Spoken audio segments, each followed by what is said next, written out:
Inundações, pragas, fogo e enxofre. A Bíblia está repleta de punições fabulosas infligidas por um Deus vingativo. Essas lendas de morte e destruição podem não estar apenas no passado da humanidade, mas também no seu futuro. O mundo moderno ainda está sujeito ao mesmo tipo de catástrofe que se lê na Bíblia. Mas se tivermos de enfrentar a ira de Deus novamente, talvez seja muito pior. Inundação, praga, fogo, apocalipse. A ira de Deus. Imagine se o nosso mundo fosse transformado por uma tempestade esmagadora.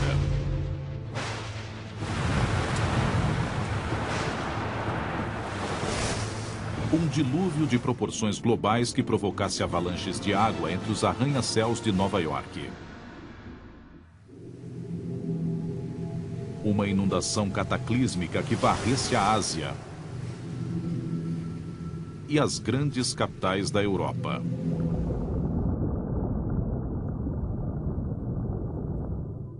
Do espaço seria uma visão inimaginável.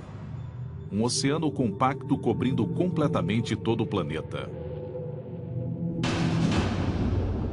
Será que essa grande inundação faz parte do nosso futuro?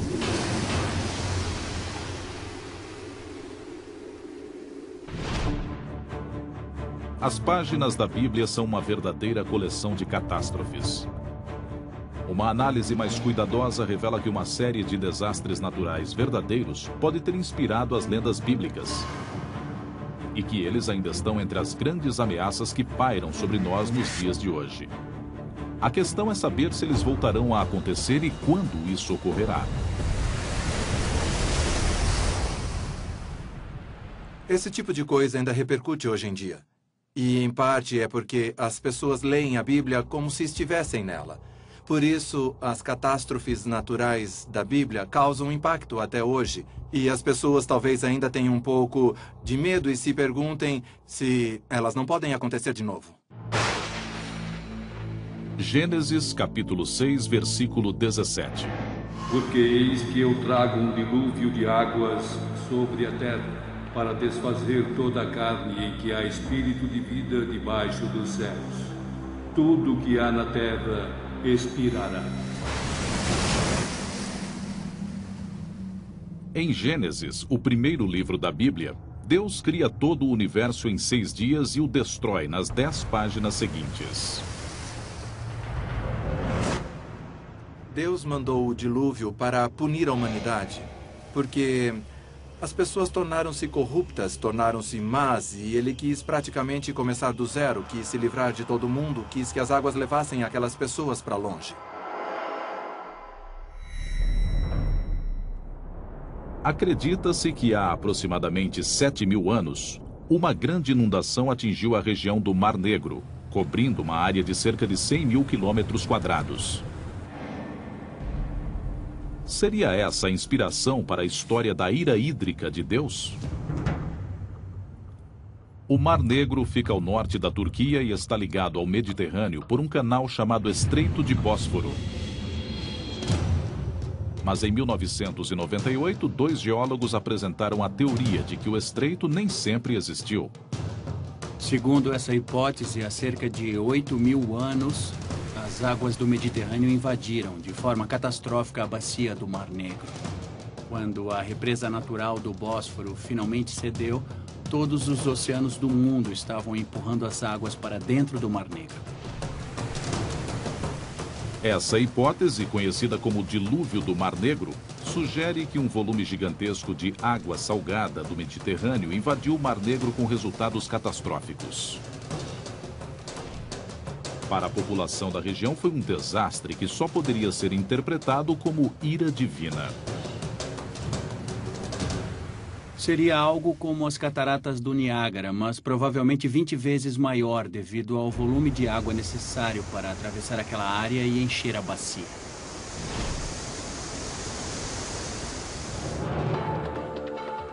Em 2000, o oceanógrafo Dwight Coleman e sua equipe começaram a mapear o fundo do Mar Negro, em busca de indícios da inundação. O que estamos vendo aqui é um software de visualização. Podemos nos movimentar por aqui e praticamente acompanhar o trajeto do nível do mar na sua subida, à medida que as águas fluíam para dentro do Mar Negro. O canal aberto pela água do mar revela a dimensão do dilúvio. Está bem claro que um canal muito profundo foi aberto quando essa água atravessou o fundo do Mar Negro. Para mim, isso indica que havia um grande volume de água fluindo e que esse fluxo se deu em grande velocidade. Quanto mais rápida a corrente, mais devastadora a inundação. Mas, em última instância, foi a descoberta de conchas de água doce nas águas salgadas do Mar Negro que resultou na prova concreta do dilúvio. Há 7.400 anos havia moluscos de água doce no Mar Negro. Esta concha, de fato, prova que, em uma determinada época do passado, o Mar Negro era um lago de água doce.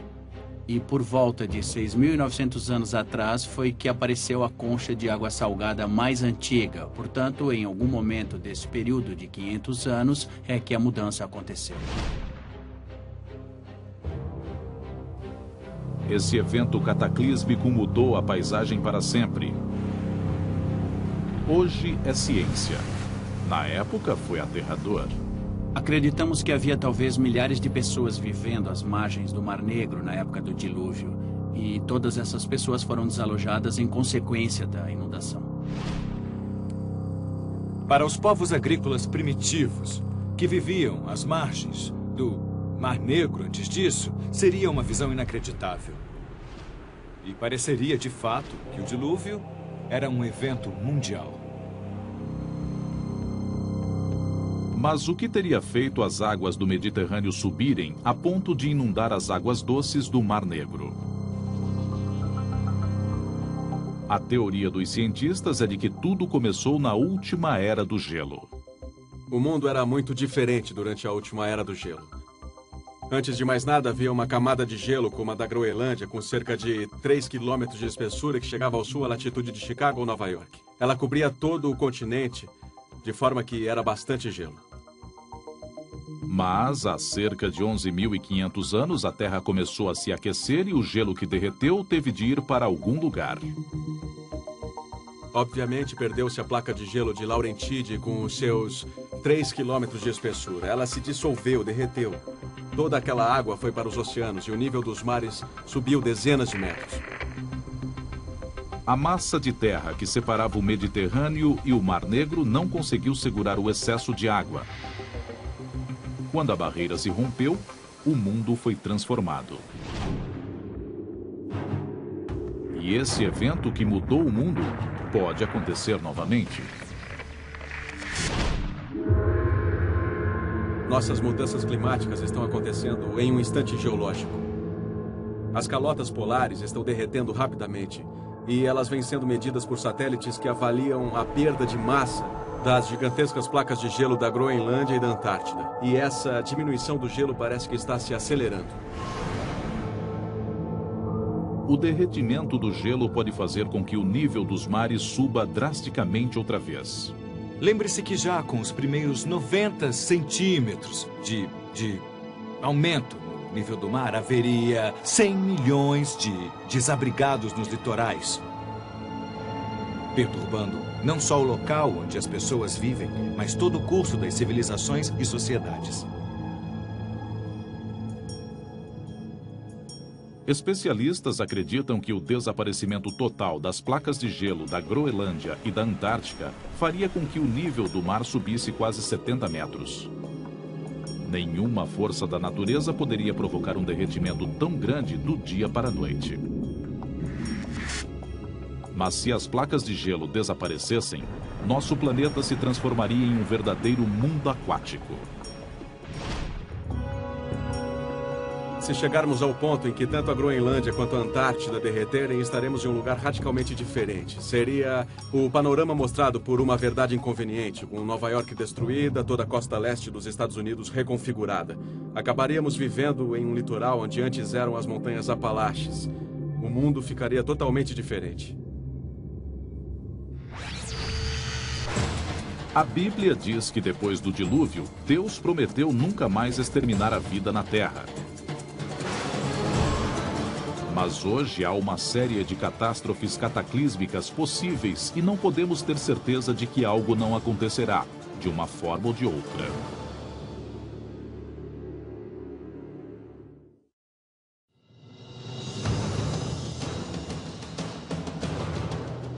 Se algumas das 10 pragas da Bíblia acontecessem hoje, o resultado poderia ser algo assim. Uma maré vermelha invadindo as águas em volta de Manhattan, transformando os rios Hudson e East em afluentes de sangue. Milhares de sapos tomando conta do centro da cidade. No alto, uma densa nuvem negra pairando no céu. São os enormes enxames de gafanhotos que circulam sobre a cidade, querendo devorar tudo o que encontram. Como iríamos reagir a essa sequência de catástrofes saindo de controle? O mundo moderno continua sujeito ao mesmo tipo de catástrofes que a Bíblia descreve. Ainda temos pragas, ainda temos terremotos, ainda temos todo tipo de tempestade violenta. E tudo isso ainda perturba muito a nossa vida. Mas se o mundo hoje fosse de repente bombardeado por uma série de cataclismos, um após o outro, fica difícil imaginar exatamente como iríamos resistir.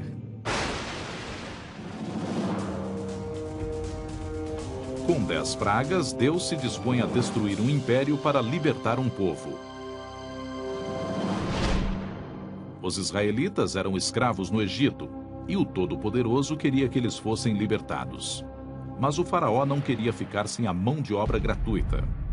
O faraó não queria deixar que os israelitas partissem. E a situação tornou-se praticamente um duelo entre Deus e os egípcios através das 10 pragas.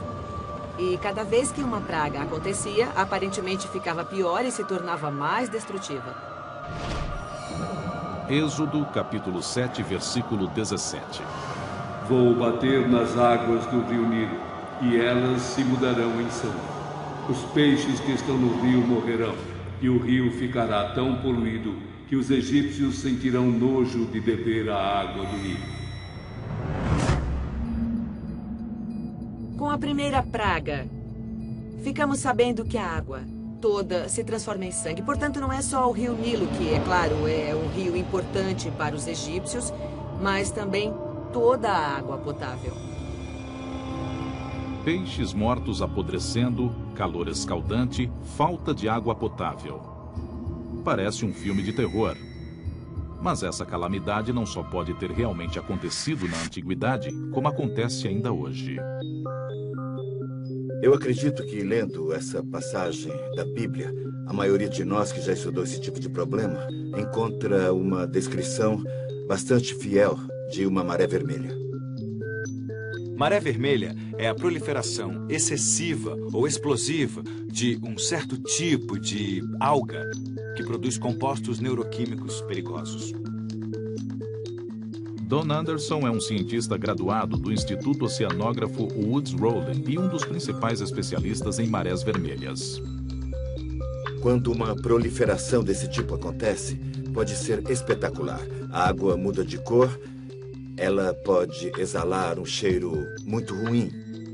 A água pode ficar parecida com sangue ou com aspecto de sopa de tomate, de tão vermelha.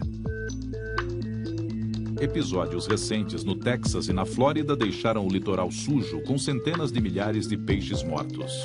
Os peixes que ficam expostos a algumas toxinas dessas algas morrem em minutos. Uma morte muito rápida. Várias dessas toxinas são muito potentes. Do ponto de vista humano, podem ocorrer envenenamentos, podem ocorrer episódios nos quais as pessoas ao longo da praia não conseguem respirar porque a toxina torna-se aerosolizada com o borrifo das ondas. Você começa a tossir, a ofegar e tem de se afastar do mar por causa dessa irritação. Em uma região como o Delta do Nilo, de um lado fica o mar e há também a água doce. E é nesse tipo de ambiente que vivem muitas espécies que causam a maré vermelha. Deixam a água vermelha, matam peixes, ou tornam os peixes venenosos e assim por diante. Eu acho que essa é uma explicação mais consistente.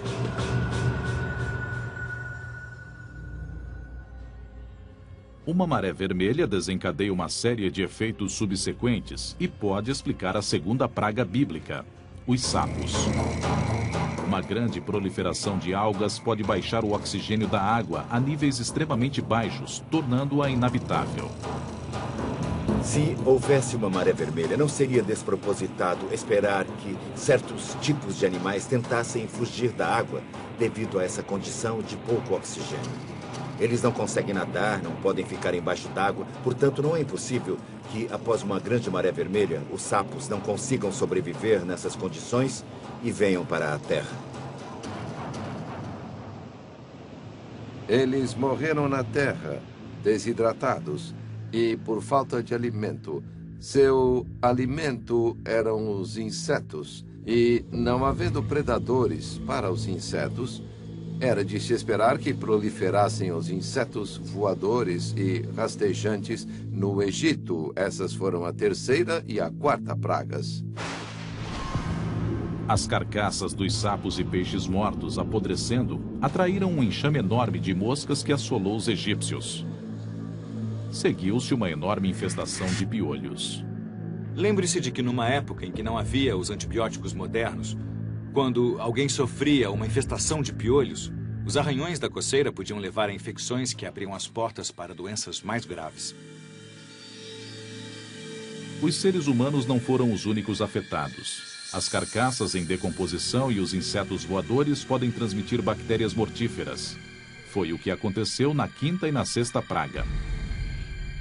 O gado de repente começou a adoecer e a morrer. Uma afecção que causava pústulas terríveis. Aqui temos uma explicação maravilhosa de como uma alimentou-se da outra, como uma das pragas, como um dominó, derrubou o dominó seguinte, da primeira até a 10ª. Atualmente, com os antibióticos, doenças bacterianas podem ser tratadas com segurança. Mas para os vírus não há uma solução tão fácil. E, como nos tempos bíblicos, os animais de criação estão na linha de frente das epidemias mortais. Podem ser vírus da gripe, que estavam anteriormente vivendo em aves, porcos ou outro tipo de animal, até que algum deles sofre uma mutação que permite viver também num hospedeiro humano. As recentes epidemias de gripe suína e gripe aviária são alertas que o ser humano não pode ignorar.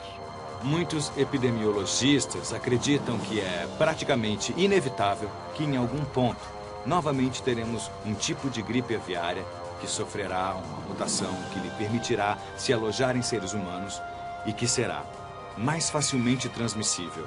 E ela pode ser mais ou menos mortífera.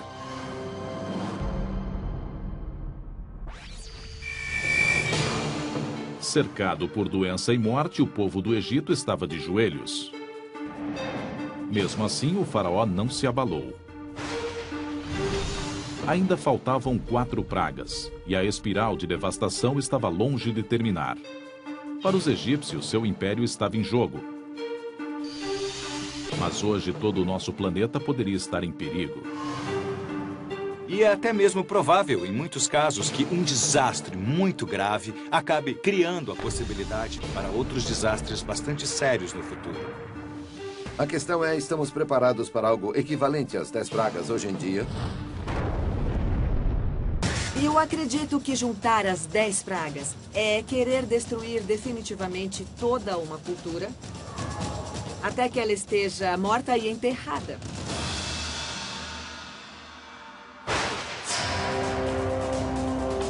Sem carne, sem peixe, sem água para beber. A 7ª e a 8ª pragas atingiram o celeiro do Egito. Uma enorme tempestade de granizo atingiu as plantações de trigo e um batalhão de gafanhotos famintos dizimou tudo em seu caminho.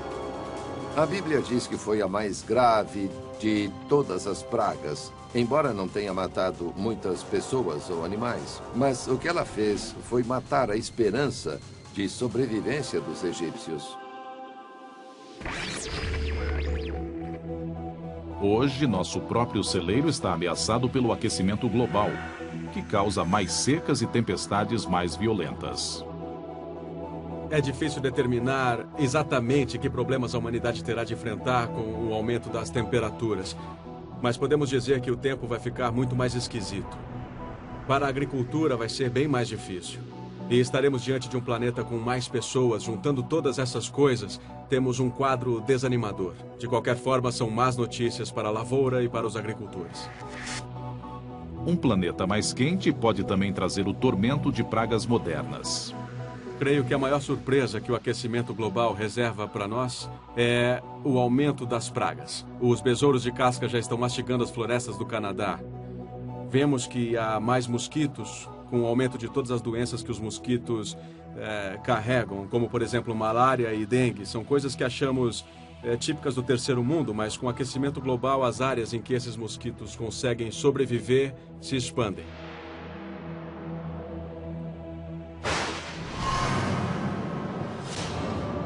Na Bíblia, a 9ª praga torna-se a demonstração máxima do poder de Deus. A escuridão total toma conta do Egito. Imagine a ansiedade deles. Será que o sol nunca mais vai voltar? O que iria acontecer com eles? As tempestades de granizo e a escuridão podem estar ligadas. Alguns estudos recentes sugerem que elas são prova de que a Bíblia registrou um dos maiores cataclismos do mundo antigo. 800 quilômetros ao norte do Egito fica a ilha grega de Santorini. No século XVI a.C., Santorini foi despedaçada por uma das maiores explosões vulcânicas dos últimos 10.000 anos. Foi 50 vezes maior que as erupções do Monte Santa Helena em 1980. Portanto, foi o maior evento ocorrido naquela região, no Mediterrâneo, nos tempos antigos. Teriam as histórias sobre a explosão de Santorini sido incluídas na Bíblia? Bem, uma explosão vulcânica desse porte geraria uma coluna de fumaça de 20 a 30 quilômetros de altura. Portanto, as pessoas veriam a chuva de cinzas caindo do céu.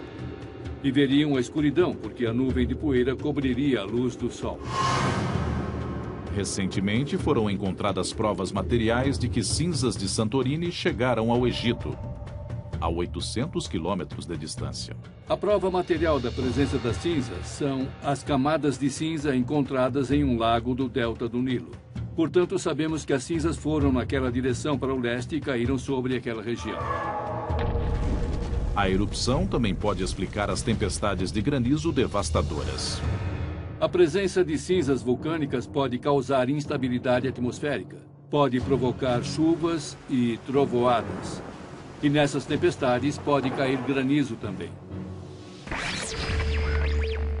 Hoje, um dos mais famosos parques nacionais dos Estados Unidos é uma bomba relógio vulcânica, que contém no ventre um potencial explosivo 100 vezes maior que o de Santorini. Yellowstone é um supervulcão e ele teve uma série de supererupções.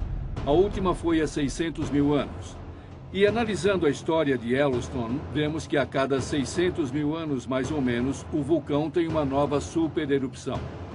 Portanto, podemos dizer que está mais do que na hora de ocorrer uma erupção dessas dimensões na caldeira de Yellowstone.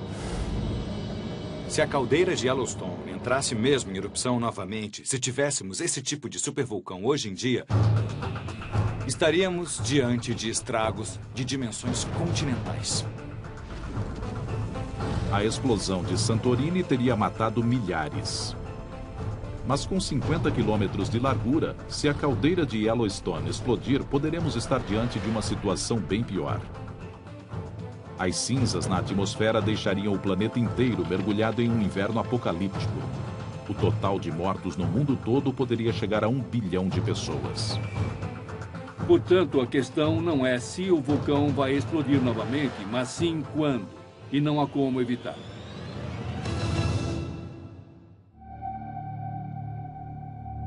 Na Bíblia, o que finalmente convence o faraó a deixar os israelitas partir não é a ruína do império, mas a morte do seu primogênito.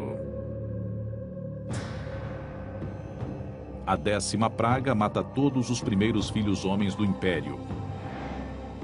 todas as famílias ficaram de luto. E creio que, de certa forma, essa foi a força dessa praga em particular.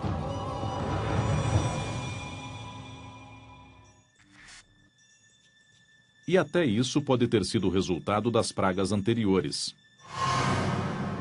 As tempestades de granizo e os gafanhotos que destruíram as lavouras forçaram os egípcios a se alimentar do trigo armazenado. Mas os cereais podem criar fungos e toxinas mortíferos se guardados em silos subterrâneos. O fungo produziu uma poderosa substância química. É uma molécula biologicamente ativa que se chama micotoxina. E a menor quantidade dessas micotoxinas, ou seja, umas poucas moléculas, pode matar pessoas e animais rapidamente. E normalmente o primogênito seria o mais bem alimentado. Havia uma tradição de que o mais velho receberia 2 porções. Assim, eles estavam recebendo mais do que as crianças mais novas. Os irmãos recebiam e acabavam morrendo.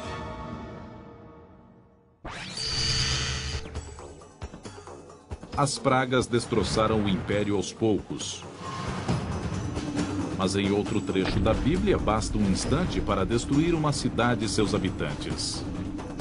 Infelizmente para nós, isso é verdade ainda hoje. Uma cidade onde o dinheiro fala alto, a diversão rola solta e gente bonita vive cada dia como se fosse o último. Agora, imagine. Uma sombra escura descendo sobre o horizonte de Los Angeles. Brasas e cinzas começam a respingar do alto. De repente, o céu se abre e a ira de Deus se manifesta. Milhões de vidas são ceifadas em um instante. Já aconteceu antes. Gênesis, capítulo 19, versículos 24 e 25. O Senhor fez então cair sobre Sodoma e Gomorra uma chuva de enxofre e de fogo vinda do céu, e destruiu essas cidades e toda a planície, assim como todos os habitantes das cidades e a vegetação do solo.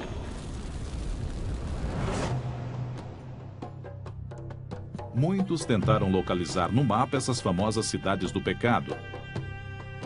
Na década de 1970, arqueólogos escavaram na região que hoje é a Jordânia 2 sítios de cidades abandonadas, que podem ter inspirado a lenda bíblica. Por volta de 1979, os arqueólogos sugeriram com muita hesitação que, se existe algum fundo de verdade na história de Sodoma e Gomorra, talvez as ruínas de Bab-edra e Numeira estejam praticamente na sua origem. Houve época em que a cidade murada de Bab-edra situava-se sobre uma grande colina de onde se avistava a planície do Mar Morto. Hoje restam somente os escombros, mas o cemitério da cidade revela sua importância.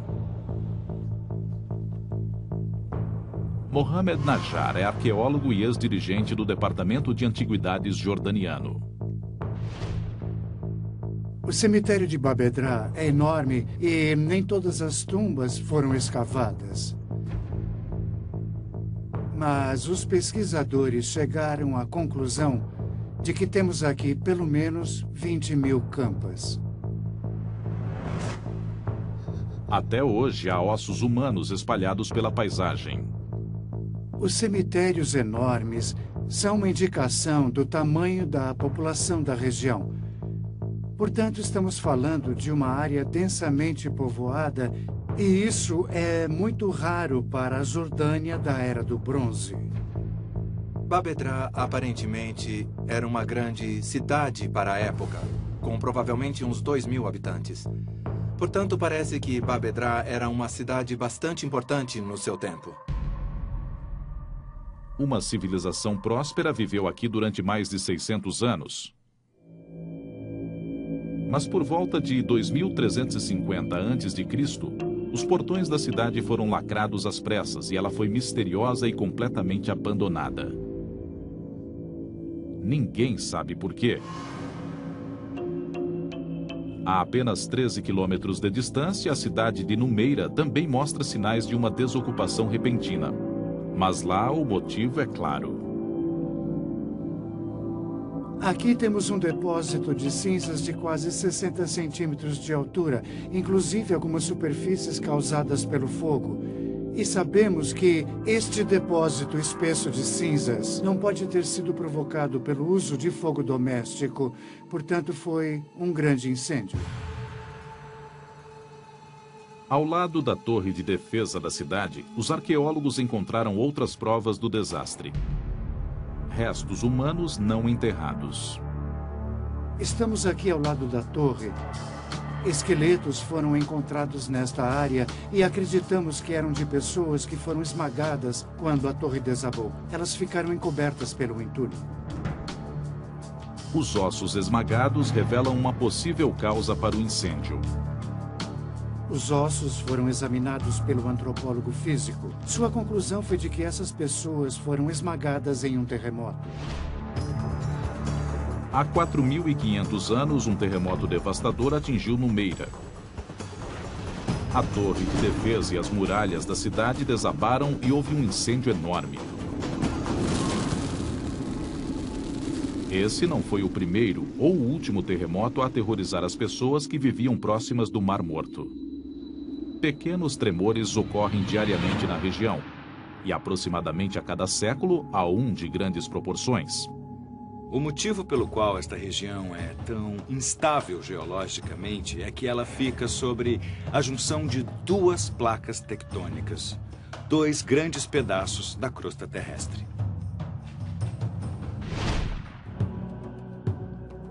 E nas proximidades do Mar Morto não é preciso procurar muito para encontrar o enxofre da história. Quanto ao uso da frase fogo e enxofre, a origem do fogo é bastante óbvia. Quanto ao enxofre, é exatamente isso. De forma que estamos falando de fogo e enxofre juntos. O enxofre, tanto na forma sólida quanto gasosa, ocorre naturalmente na região e é altamente inflamável. Quando a Bíblia fala de fogo e enxofre, o que ela está descrevendo é exatamente isto. Os antigos habitantes da região estavam familiarizados com esse tipo de pedra. E é por isso que ela é citada na Bíblia.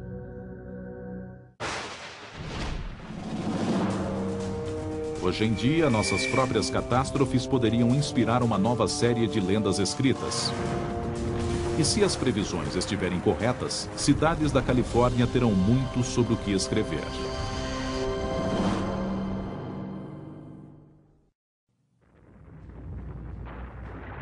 Na antiguidade, um terremoto destrói a paisagem e desencadeia um incêndio que consome tudo à sua volta.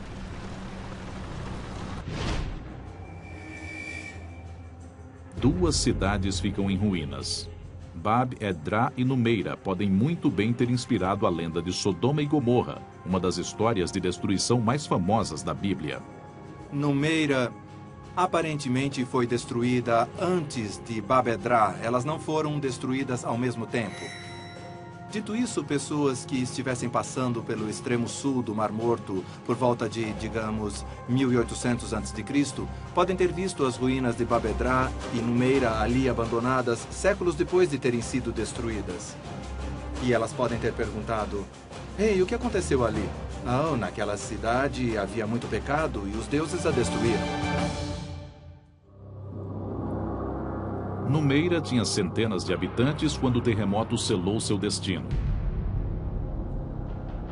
As tragédias no Haiti e no Chile em 2010 mostram que os terremotos modernos podem ameaçar milhões de pessoas. Como no mundo moderno temos centros urbanos muito mais populosos do que existiram nos tempos antigos, a escala de devastação seria praticamente inimaginável e ultrapassaria em muito qualquer coisa que poderia acontecer em tempos bíblicos. A costa oeste dos Estados Unidos deveria ouvir os alertas do passado e do presente. Assim como a região do Mar Morto, o litoral da Califórnia repousa sobre uma falha geológica que separa duas grandes placas tectônicas. A falha de San Andreas é uma das falhas mais ativas no mundo inteiro. Ela passa por San Diego, ela atravessa Los Angeles, ela atravessa São Francisco. As duas placas estão em movimento. A pressão se acumula quando as placas raspam uma na outra. E, ocasionalmente, essa força é liberada de repente, com intensidade espetacular na forma de terremoto. Nos próximos 30 anos, há 99% de chance de a Califórnia ser atingida por um terremoto que terá intensidade de pelo menos 6,7 na escala Richter. Os geólogos concordam que o sul da Califórnia, onde fica a famosa cidade de Los Angeles, é a área mais ameaçada. O sul da Califórnia é uma das regiões mais populosas dos Estados Unidos. De fato, é a segunda área mais populosa e tem mais de 24 milhões de habitantes. Um mega terremoto na região, segundo as previsões, já está cerca de 150 anos atrasado. E os resultados do próximo grande abalo seriam desastrosos. Temos a infraestrutura de energia elétrica e água com redes que passam constantemente pelas cidades. E, por exemplo, se um terremoto arrebentar canos de gás e canos de água, incêndios enormes irão irromper de repente e inundações podem acontecer. Um terremoto continua sendo difícil de prever e impossível de impedir. A única coisa que a Califórnia pode fazer é esperar. Terremotos, supervulcões, mega enchentes. Se qualquer uma dessas terríveis catástrofes se abatesse sobre nosso planeta, poderíamos imaginar que os últimos dias estão próximos. E é o último livro da Bíblia que nos diz pelo que esperar. É realmente muito difícil interpretar o livro do Apocalipse. Foi um sonho? Foi realidade? O que aconteceu? O Apocalipse é uma profecia terrível diante da qual as outras catástrofes da Bíblia parecem brincadeira de criança. E quem traz essa onda de horrores são os 4 cavaleiros do Apocalipse. Guerra, fome, doença e morte assolam a terra. Reina a escuridão. Até as estrelas caem do céu.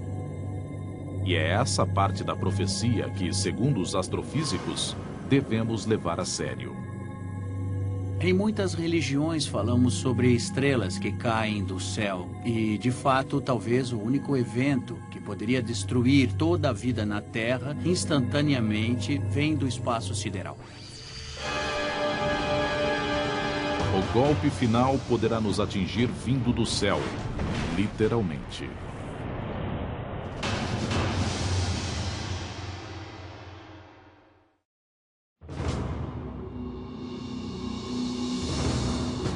O Apocalipse é o último livro da Bíblia e para muitos é também um vislumbre de como será o fim dos nossos dias.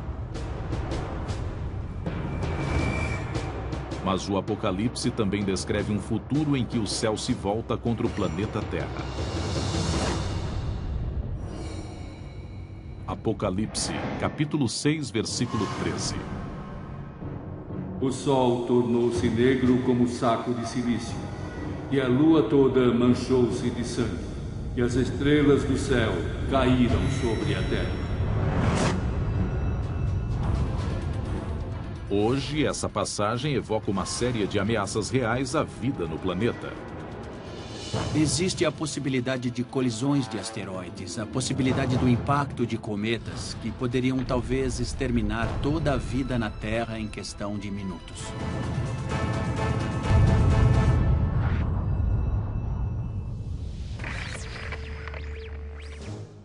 Talvez tenhamos o mesmo destino que os dinossauros.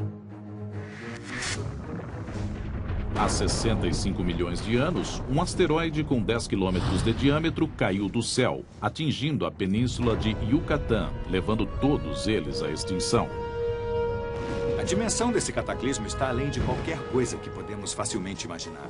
O tamanho desse evento gigantesco foi tal que ele aparentemente matou praticamente a metade das espécies do planeta. Se já aconteceu uma vez, há boas chances de acontecer novamente. Apophis é um enorme asteroide. Ele tem cerca de 300 metros de diâmetro. É mais ou menos do tamanho do estádio Rose Bowl. Se esse objeto se precipitasse sobre a Terra, o impacto teria a força de 100 mil bombas iguais à de Hiroshima.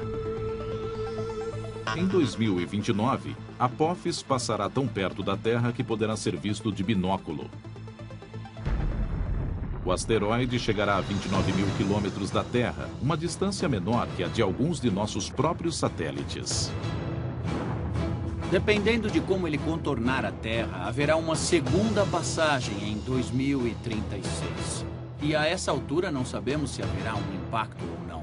As estimativas mais recentes mostram que a probabilidade de impacto é de 1 em 100 mil. Mas na realidade não sabemos. É muito difícil falarmos em prever com precisão o trajeto de um objeto destruidor de planetas.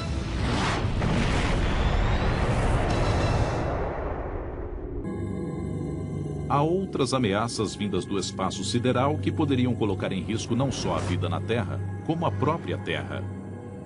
Um evento que poderia literalmente acabar com a vida no planeta seria uma explosão de raios gama.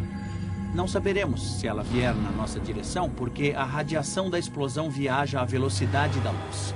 Você pode estar pendurando roupa certo dia, colocando no varal, olhar para o céu e ver uma bola de fogo vindo na sua direção. Mas não vai ter tempo de saber o que aconteceu. Não haveria praticamente qualquer aviso. Das primeiras páginas do Gênesis ao final do Apocalipse, a Bíblia expõe uma lista assustadora de possíveis sentenças de morte para a humanidade. Mas mesmo que consigamos nos desviar de todas essas balas sobrenaturais, há uma que não podemos evitar. A Bíblia diz: do pó viestes, ao pó retornarás. Nós físicos dizemos: do pó das estrelas viemos e ao pó das estrelas retornaremos. Daqui a 5 bilhões de anos teremos nosso último dia bom. Depois disso, o Sol começará a se expandir de uma forma imensa. Se transformará num gigante vermelho.